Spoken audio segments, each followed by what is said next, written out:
Well, hello. Welcome to Spindle City Straight Talk. I'm Chip. And I'm CJ. And it is Wednesday in the Rev Hump A Day. week from Christmas. 1 week till Santa gets stuck in a chimney with the criminal. Yeah, with the criminals.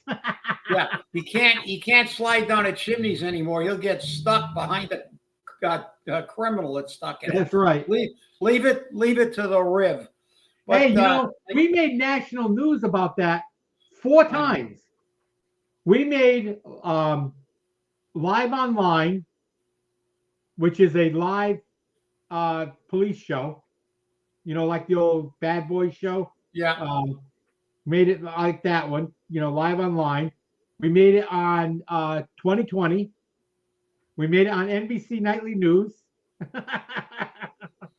Of course, look, on all the local everything that's ridiculous or crazy. The Fall River makes the headlines. When it's something good, we're at the bottom of the barrel. But I guess there's been a little talking about. I guess that we just touched on it last show about the hiring of a town administrator in Dartmouth. So I guess it is official that Bridgette Almon was selected by the selection committee. But I'm going to have to go on and look at that meeting. They said there was quite an exchange between Kadeem and one of the people on the committee. I guess the guy really gave Kadeem he made some comment to the effect that he would never hire him and blah, blah, blah. He's disingenuous. And I think that'll be an interesting meeting to look up. I'm going to have to pull that one up and see if we can take a look at it. And I guess that, we said it was an allegation, but it's no, they said we weren't sure, but it is true. I've confirmed that she is negotiating a contract with the town of Dartmouth. Dartmouth. Dartmouth, I'm sorry. I got the D's switched over here. And I confirmed it with the city councilor that she was indeed hired, which was interesting. And this city councilor said, no great loss to Fall River.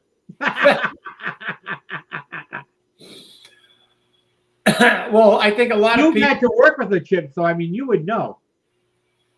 Yeah, but fortunately for us, I only have to work with her on the retirement board, and our director used to work for PERAC, so we get our numbers from our director in PERAC. We don't have to depend on her for numbers, so it's not bad. If I was a counselor, I would let my what little hair I have grow again and rip it out every time I went to a meeting with her, because I don't think they've ever given a straight answer between her and Seth. That was the crack I made that night that I had to go confront them. You remember that horror Yes, show? I do. I was there. But so she's going away, but there was rumors to the effect, and there are rumors that she was not going to get rehired anyway. Yeah, they weren't going to renew her contract. I heard that rumor several times. And, obviously, as I said, for a city councilor to feel that there's no great loss to the city of Fall River, from what I've seen of what she does, she keeps hiring people because she can't do her job.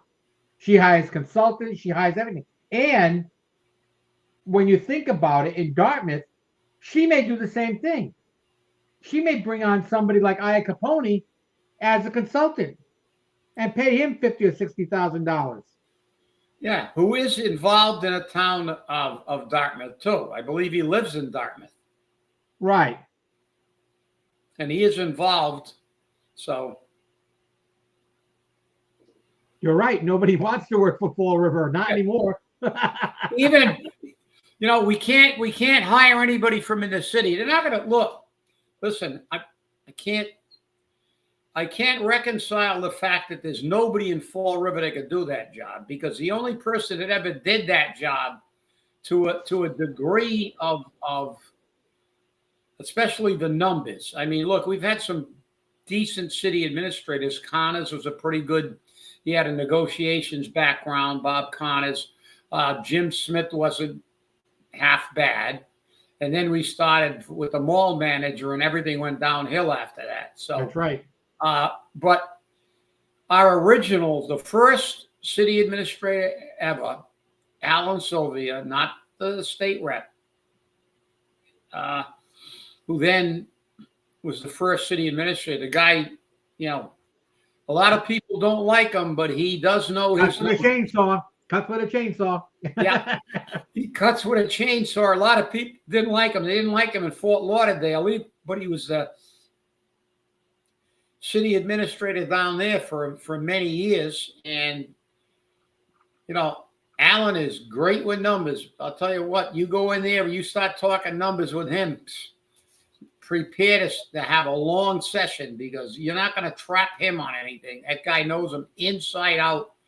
Well, I think he's got an MBA from Harvard. So when Harvard was still a real school, not a propaganda institute. But, that's the irony. And, the irony is the best people that we've had in those jobs were from the city of Fall River. Allen's without a doubt the best numbers guy. Connors and Smith were from out of town, but they were professional administrators. Right. I mean, they had credentials. They weren't a guy that was in the law department decided to take the job but not do the numbers, when the numbers are the most important part of being a city administrator, or a mall manager. This is the problem.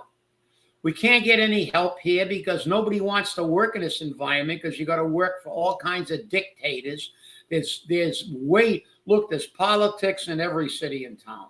No doubt about that. But Fall River takes it to a different level. Nobody really wants to imagine working for the dictator. If you do anything wrong, you're gone. It's that simple. You can't work in Fall River because it's become Fall River. I hear you there. That's for sure. And all the complainers are complaining. All the Democrats are complaining now because, they can't let it go. I guess Biden threw Pelosi under the bus again about insider trading. 50 years he didn't worry about insider trading. He did it too. And now just because she stabbed him in the back, he goes, oh, no, they should prohibit anybody in Congress from dealing in the stock market. So that was to kind of blow her up. No sympathy that she's in the hospital in Italy somewhere. But, they're all complaining, but they're all saying how Trump's going to destroy the country. But did you see the Japanese businessman that's given $100 billion? I noticed that. To the United States. Is he prepaying his tariffs? to develop businesses, and they're going to create 100,000 jobs.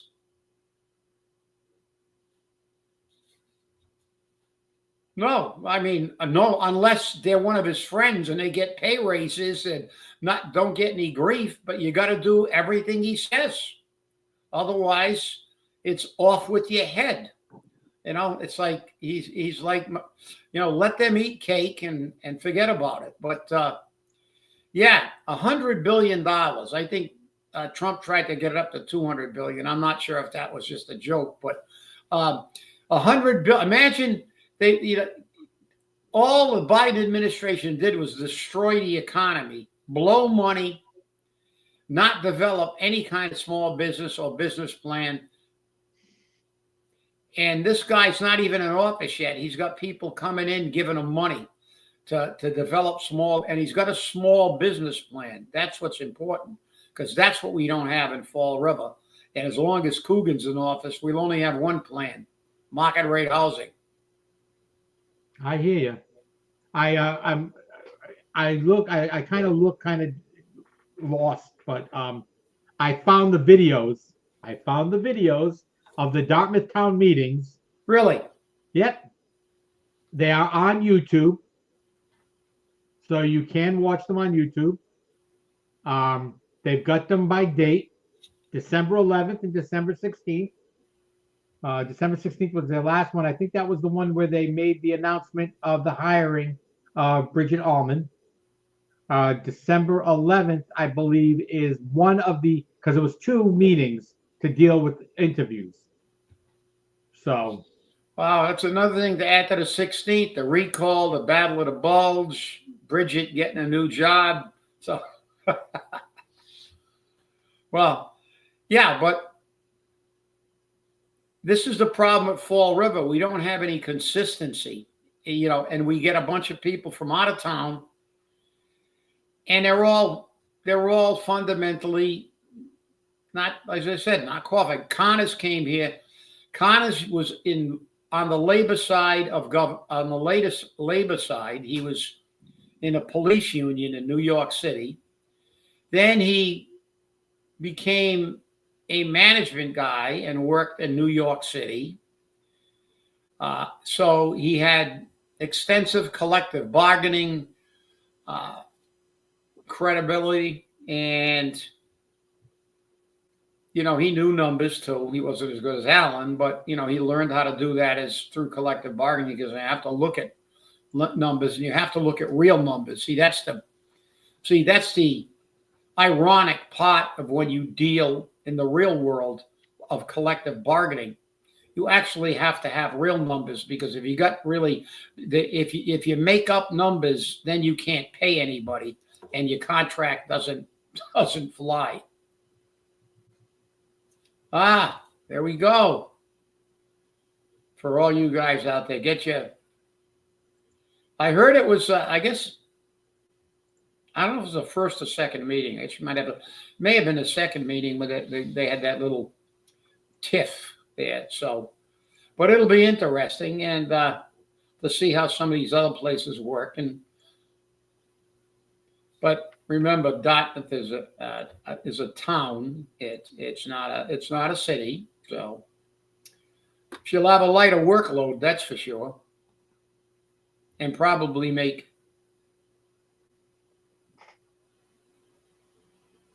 more money. that's the second meeting. That's Okay. December 16th.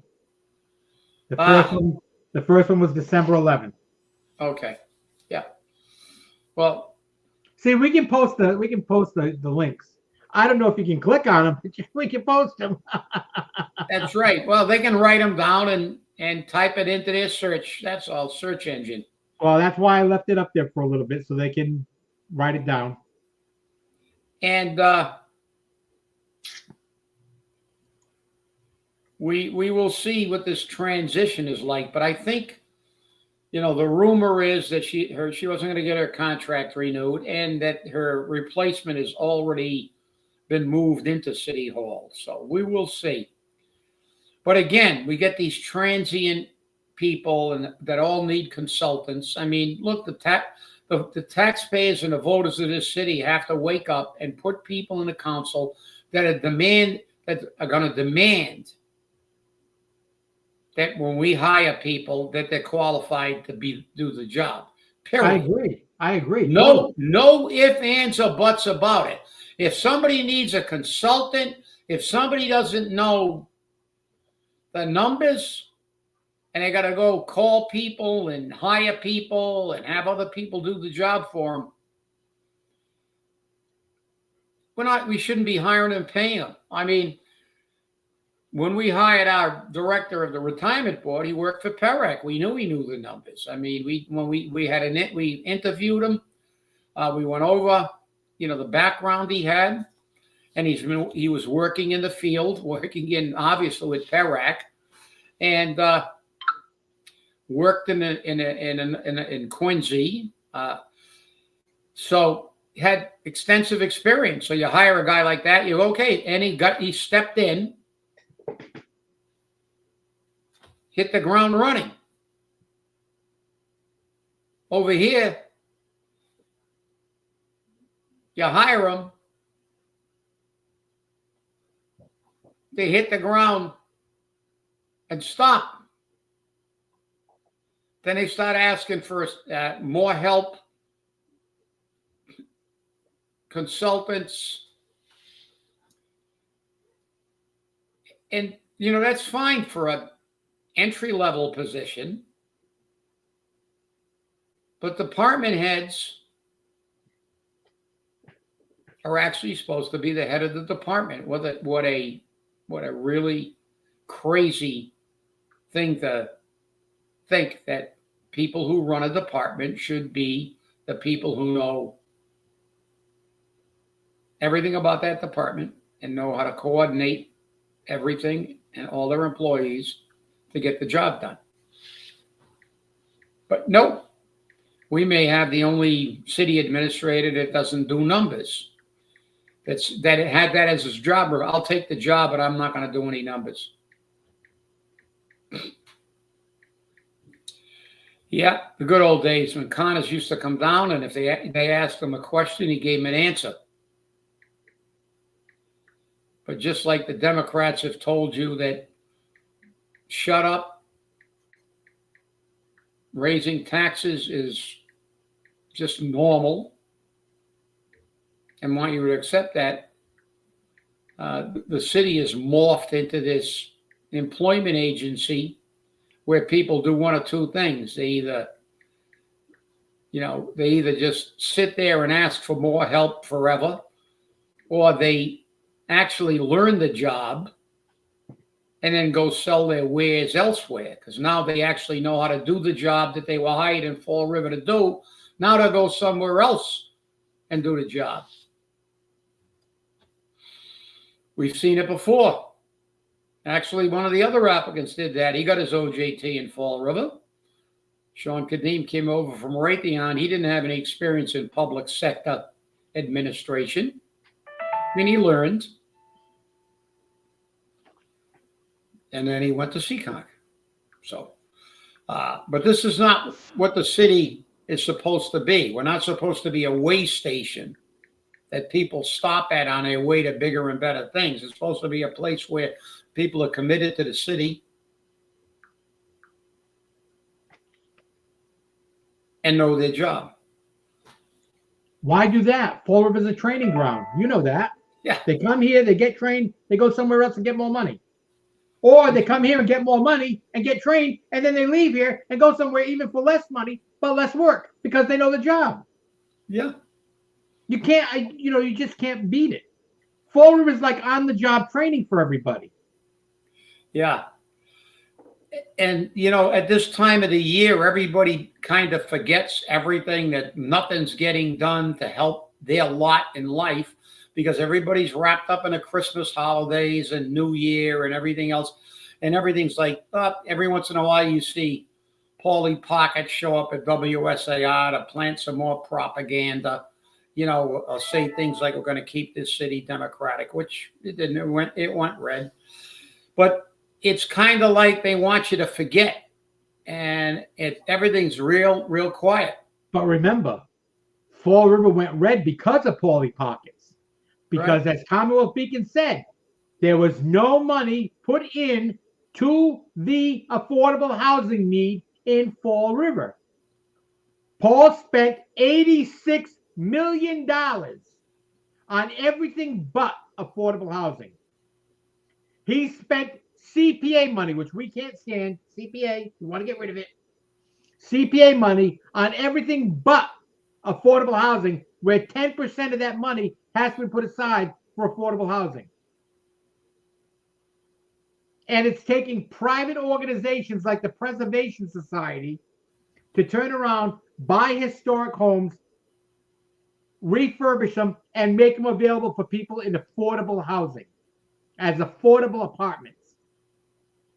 But that's one organization. With all these developers, Paul doesn't ask them for anything. Paul says, here, let me give it to you. And I spoke to a city councilor about that article because I sent it to them. And they said, well, they can't blame the city council because not everybody votes for it. I said, they voted for the TIFs. They voted for the tax breaks. That's why the city council got cited as a whole.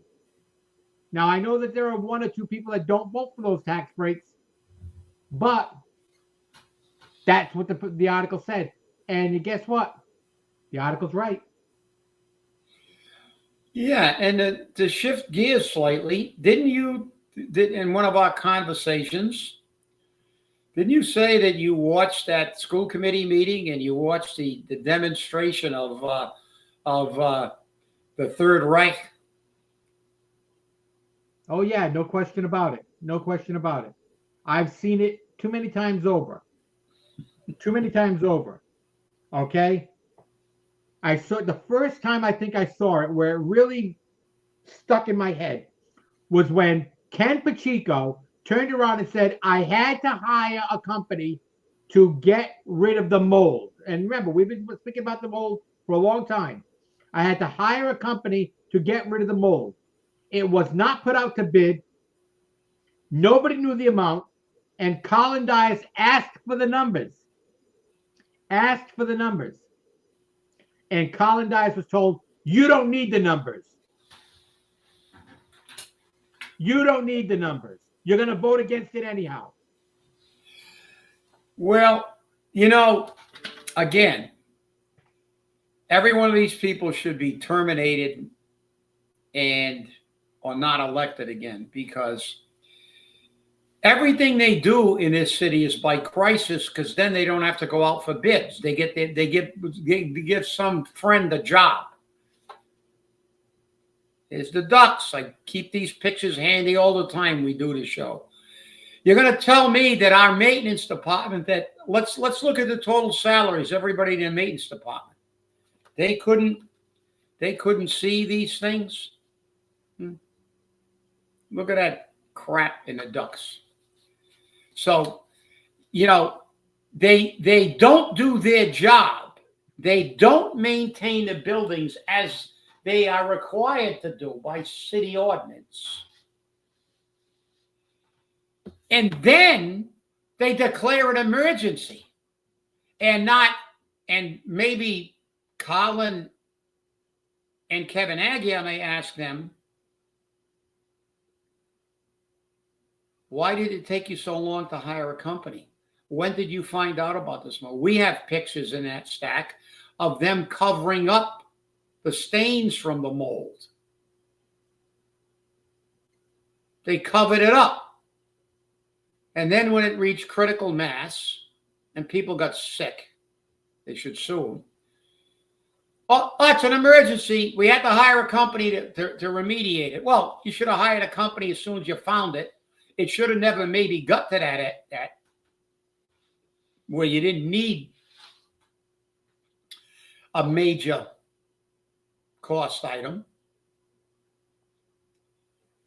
You're going to tell me nobody in the maintenance department ever checks the ducts? You don't have an annual checkup? Yeah. How much did we pay for that building, CJ? Was it around 400 million? Yeah, easily. Yeah, ballpark. But they don't check the ducts. In any school, listen, I get my heating system checked every year. Right. Before the heating season.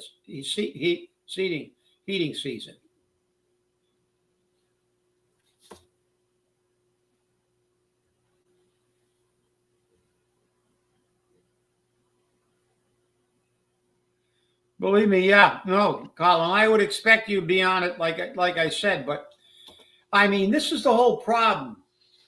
And I want to open that up to our viewers. Get a hold of Colin Dias with your ideas on what the school department needs and the change in the law that may be required. Now, the problem I have is that you have Alan Sylvia and Carol Fiola that are so far up the mayor's ass, he's constipated. Okay? And that's the problem we have. We no longer have Paul Schmidt, so I don't know what Ouellette's going to do. But Ouellette was showing pictures of him with the governor and the lieutenant governor. And I mean, so already we got a guy who's all about me. Yeah. Well, you could sum up what we need in one thing and then branch out from there. That is accountability. And we can't have accountability when the fascist dictator that is the chairman ex officio of the school committee tells elected officials that you don't need to know that. I'm not showing you the numbers. Just vote. You're going to vote no anyway. They are fiduciaries. They have to have those numbers. We need accountability. How much money do we spend on maintenance every year?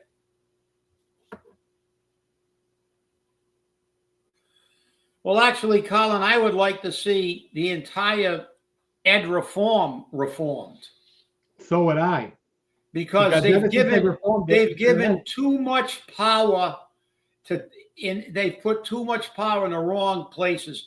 They have proven, based on nationwide demands, to eliminate public education. It's so bad that it's not working. And in Massachusetts, as usual, they over-legislated it to give them too much power because it was a political move. Let's face it. You know what I would like to see finally happen? I would like to see that the money follows the student. Not only to charter schools, but if I want to send my kid to a private school, the money for that student follows the student. If the city school department took that much of a hit every time parents took their kids out of the Florida school system because they weren't learning, they'd learn real fast. Because it's costing them, I don't know, $10,000+ a year to educate one student. It's only going to cost me $6,000 to send a kid to Catholic high school. Yeah. Well, let's not, we're not pretending here that this is an easy problem to fix. It has gotten this way because over the years, they did things like ed reform. It reformed nothing. It just made it more bureaucratic and put the power in the hands of people who, when they become dictators, and the result has been the children. But we've got to deal with accountability for employees. We've got to deal with accountability for students. We've got to deal with the not only the maintenance of the physical plant, but the maintenance of a productive learning environment for the students. You can't have. We've got, I don't know how many videos of fist fights and all kinds. They're running amok. And those are within the school. We're not even talking about the ones outside the school. Forget about the outside. We got some in the school, and we have videos of that.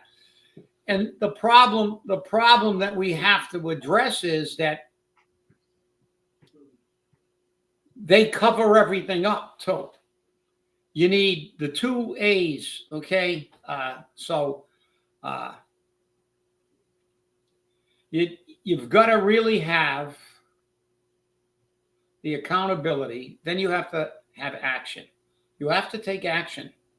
We have to do something about this environment. We can't allow this stuff in the schools. That video we aired from that woman from North Carolina who did an awesome presentation. Like she said, they spend 45 minutes telling each other how great they are and everything is, but they don't focus on the students, as you said, CJ. It's all about the students. I don't know how you could rationalize away from the fact that the public education system is to educate the public. Seems kind of self-explanatory. But we've gotten every other thing in the world. We're going to do all kinds of this whatever, and there's no accountability from top to bottom.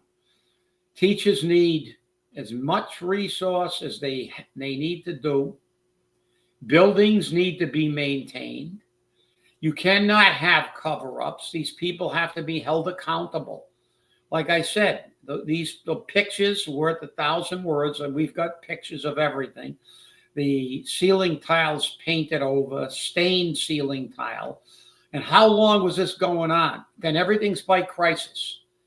Kenny Pacheco says, oh, I couldn't get a bid. It was a crisis. I had to go get somebody to do this. Oh, what are you asking that question for? It needed to be done. Well, Ken, I'm going to ask you a question. I'm not going to refute the fact that it needed to be done. I'm going to ask you why it got to the point where it became an emergency. Those pictures were taken by people in the school department. And it went on for a very, very long time. So why did it become a situation where we couldn't go out for bids and we can't ask any questions because shut up, it needed to be done. It needed to be done because you didn't do your job. That's why, Ken. And you shouldn't have got a $15,000 pay raise. You should have got somebody's foot in your ass on the way out the door. But this is what we got in the school department. We got a bunch of people that have they got their own club. Paul River School Department, and that's what it is. But it's not just Paul River, it's Super Paul River in the school department because that's where Paulie housed himself for his whole life. And, this is unacceptable. The biggest investment this city makes is in that school building and the students and the school system. You're getting like the Pentagon. What did they fail? 7 consecutive audits? And nobody holds them accountable either. Because nobody wants to mess around. Oh, the military. Well, I was in the military. Soldiers need rifles and bullets and uniforms and equipment. But the leadership again fails the rank and file military, like the leadership fails the rank and file teacher and the students. Because all they're interested in is lining their pockets and getting their friends jobs and saying to everybody who dares go to a school committee meeting or be on a school committee and ask a question, shut the F up, we're running this show. Moral of that story is they all got to go. Back to you, CJ. No question about it. Absolutely no question about it. And I'll tell you now, as you said, the military needs bullets, weapons, uniforms. They don't need to send $85 million in weaponry to Ukraine. Yeah. Okay? Well, we don't need to do that. We don't have to leave a couple of $1 billion worth in Afghanistan either. That's right. Thank you, Joe Biden. They're all thanking Joe Biden because they made billions on a black market selling that equipment off. Exactly. But again, they're all bitching about Hegseth being a nominee. Yeah. Well, the Pentagon has failed 7 audits in a row. I don't know how you could get the 7 and not. I know, and they're saying that in 2 years they might be able to account for everything. They might, yeah. So that'll be 9 years. So who gets 9 years to balance their books except federal bureaucrats? But the reality is they don't want Hegseth because Hegseth was a soldier who served in combat in Iraq and Afghanistan, I believe. He was on the line, not in the office. The Pentagon, I was flabbergasted by this when I saw this stat. I looked it up, may be changed. I looked it up a while ago. We have 44 generals at the Pentagon, 44. And they all have staffs of 1,000 to 2,000 people. Imagine the cost of just that. Why do we need 44 generals? We're not at war. I don't think we had 44 generals in World War II, and we were fighting a world war on two fronts. That's right. Do you think these Democrats will ever stop spending? That's why Paul wants to keep Paul River Democrat, because the Democratic philosophy is spend money and tax the shit out of everybody. Spend and tax, spend and tax. I've been saying that for years. Yep. Spend and tax, spend and tax. And I'm not saying it because I'm a Republican. I'm not saying it because I'm unenrolled. I'm not saying it because I'm a Democrat. I'm saying it because it's the truth. And to be clear, I am unenrolled. So I don't want to hear, yeah, Republican. That's why you're saying that. And guess what? Based upon the last election, being a Republican isn't a bad thing in Fall River anymore. No, not anymore. And no, but like you said, it's just the total waste. I mean, that's what government is.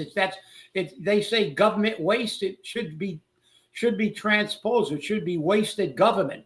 That's right. That's what we got. Because I'm thinking about that. It still sticks in my mind because I was in the military and my father was in World War II. I can't name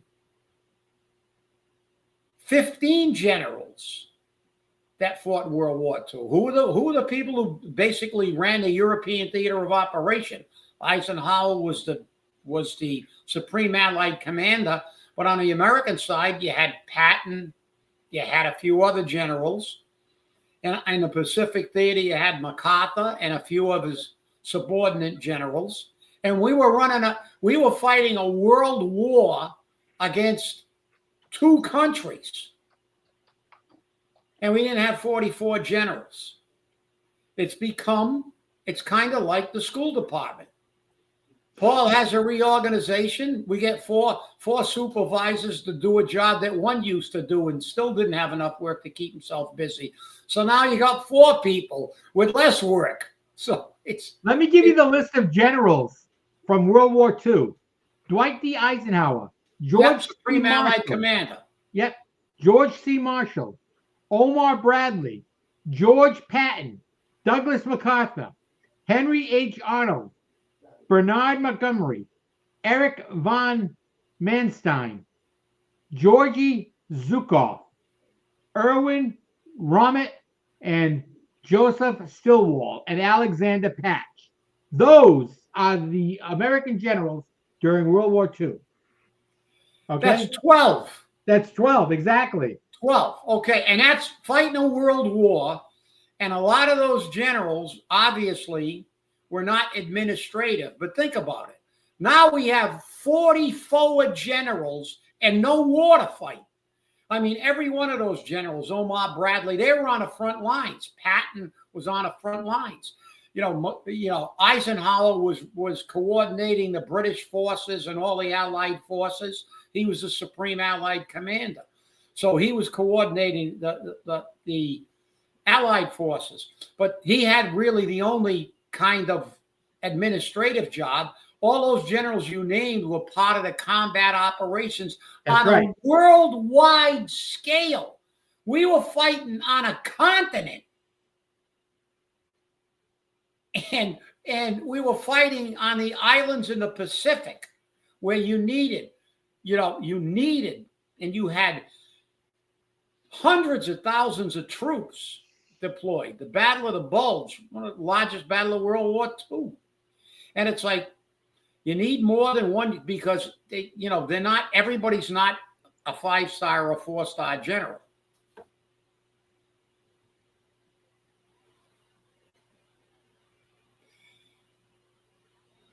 Yeah, the important questions to the mayor people. Yeah, well, I don't think she got too many good answers. I don't watch that live. I watch it on tape so I can fast forward through things because and so you don't pluck your eyes out.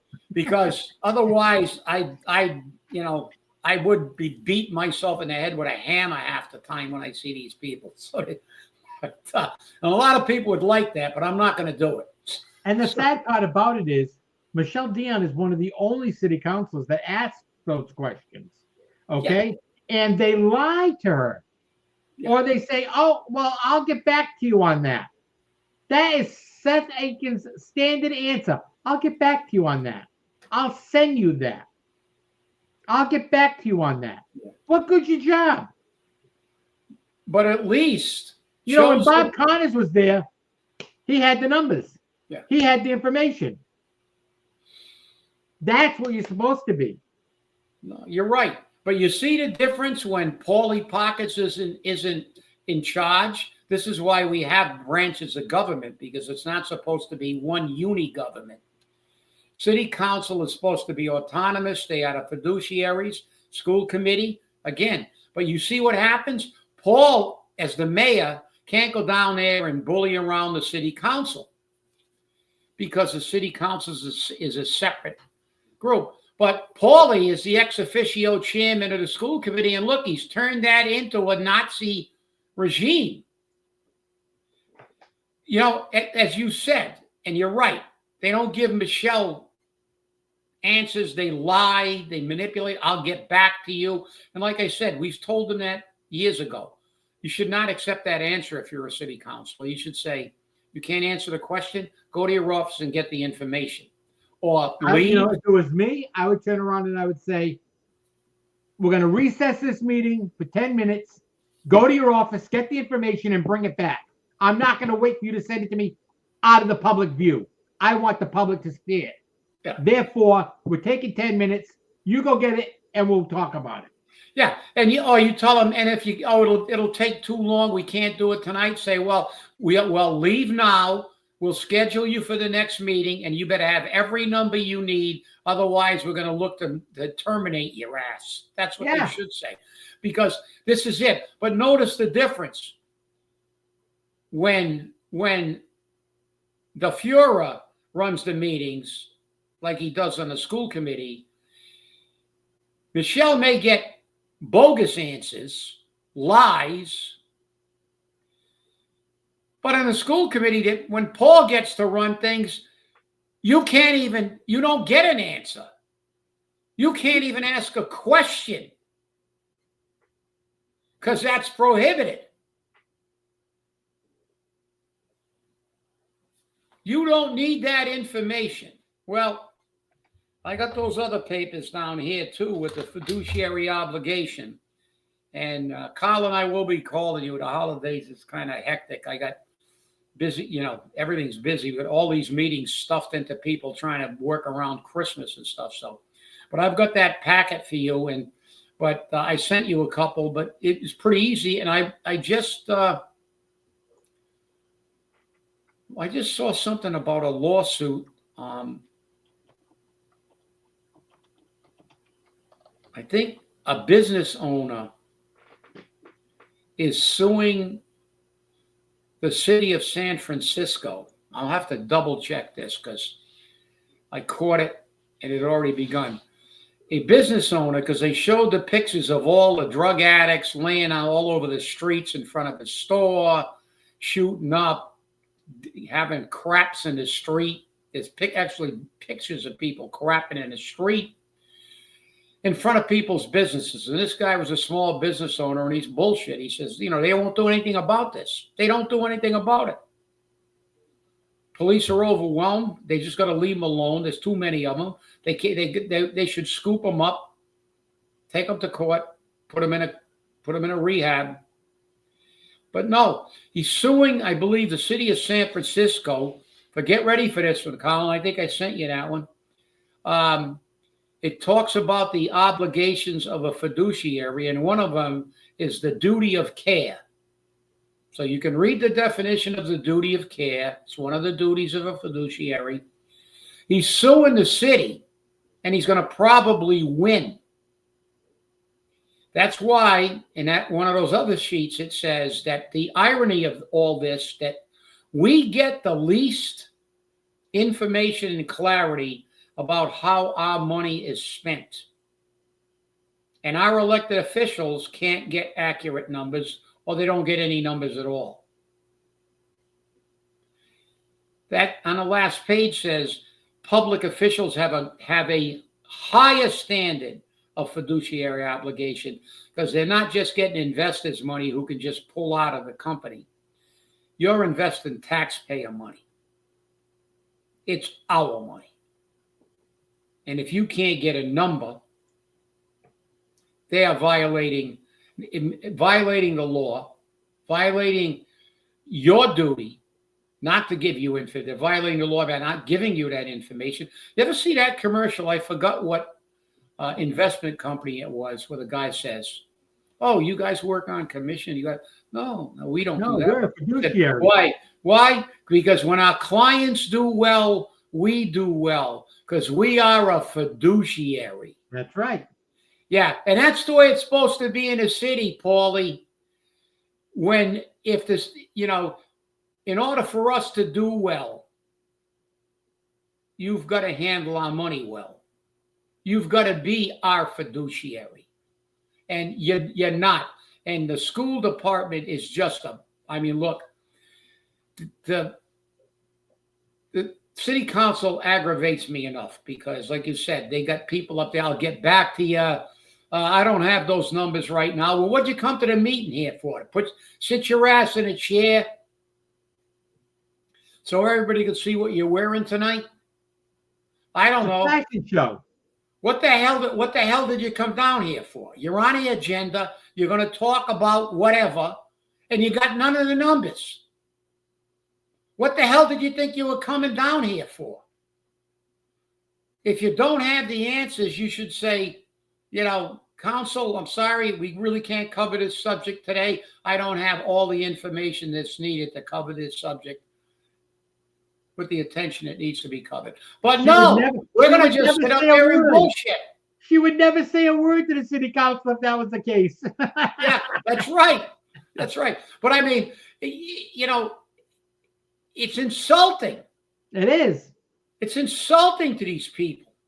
You're going to go out there and sit there and bullshit them all the time. And how long are they going to take it? It's because they don't care either. You got Michelle all the time. Now, school committee, you got Kevin and Colin. The rest of those bobbleheads don't care what happens. No, they're all racing up Paul's ass. That's right. They're having it's like a race of who can insert themselves first. Yeah, exactly. But it's criminal, and that's the irony of it. We're laughing, we're chuckling because it's so insane. If we didn't laugh, we'd cry. I talked to a very, very well-known and noted lawyer a couple days ago. We had a conversation. And he says no matter where he goes to litigate, if somebody complains, he always tells them, "You think this is bad? It's not, because it's not Fall River." Exactly. And he's litigated here so many times. But that's the problem.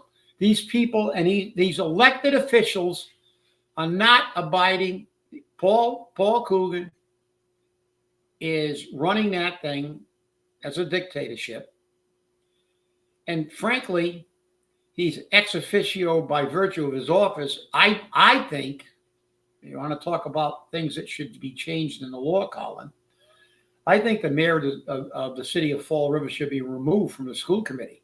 He should not be the ex officio chairman because now he has undue influence because he's the chairman. Exactly. And the school department's finances are reviewed by the city. Let him be the mayor. I believe that violates the separations of department, because now he's in essence become like a school committee person. And the reality is the school committee is the fiduciary and expends the money for the school department. As the mayor, what does he say? What does the law say about the mayor? It says he proposes, the council disposes. Why should he be on a school committee? You guys propose the spending, still has to be approved by the city council, but you are recommending spending. He should not be involved in that process at all, just like he's not involved with the process at the council level. The council weighs the information. If they want to hear what the mayor's opinions are, they can call them down and ask them, or they can have a meeting with them. He cannot go down and sit with the city council. He should not be sitting with the school committee. That's just my opinion. No, I agree with you. And, he votes on every issue. Which is another thing. Which is How another can you question have I him have. vote? Right. Yeah, it's like the mayor can't vote on the budget. The city council votes on the budget. He can't walk. He can't walk down there and say, "Oh, there's only 8 of them showing up, and it's 4-4. I want my budget." Walk down and go, "I'm the ex officio chairman of the city council too. I'm the mayor." No, there's a separation. That, again, ed reform, all this other crap with the school department, and I understand it. I know why it's like this. Schools departments are the biggest political influences in any city and town. Because think about it. Who has the largest concentration of public employees in any city? School teachers. You go to some little town in Massachusetts that's got 6 police officers. They got 250 teachers. They got 6 firefighters, 6 cops, 250 teachers and administrators. Fall River, 900 teachers, just teachers. Police department's got 200 something. Fire department's got 200 and something. I mean, they're by far the biggest, and they also have the most political leverage. What? Because of that fact. They are, Not anymore. Not anymore. When a majority of your employees don't live in the city, that political power. When it comes to voting, but I'm talking about the political influence of just the vast numbers of people who are in the union, because their union will exert the leverage. Right. And that's the problem. Who was standing there next to Kamala? All the heads of the National Teachers Associations who are looking to line their own pockets while their rank and file gets crap. Most of the school teachers I know, and I do know a lot of school teachers, they're totally disgusted with the way that on a national level they're always kissing up to these people because nothing ever filters down. They say, there are 2 sayings, and both of them are true. Well, at least at face value. A rising tide lifts all boats, right? But the other one is shit rolls downhill. I was thinking the same thing. So that's exactly the problem. While your national teachers associations are raising their own boats, they're letting the shit roll downhill on your head, teachers. Most of the teachers I know are not real pleased with what their teachers do on a national level. And in Fall River, they're not, because they still don't have a contract. And frankly, I know a lot of teachers. I'd never divulge their names, but I know they voted Republican. I know they voted for Donald. Yeah. I think Joe and Jill voted for him too. Well, I want to thank you all for watching. It's been great spending some time with you. Please remember, stay safe, stay angry, and hold your politicians accountable. We'll see you on Friday. Have a great day.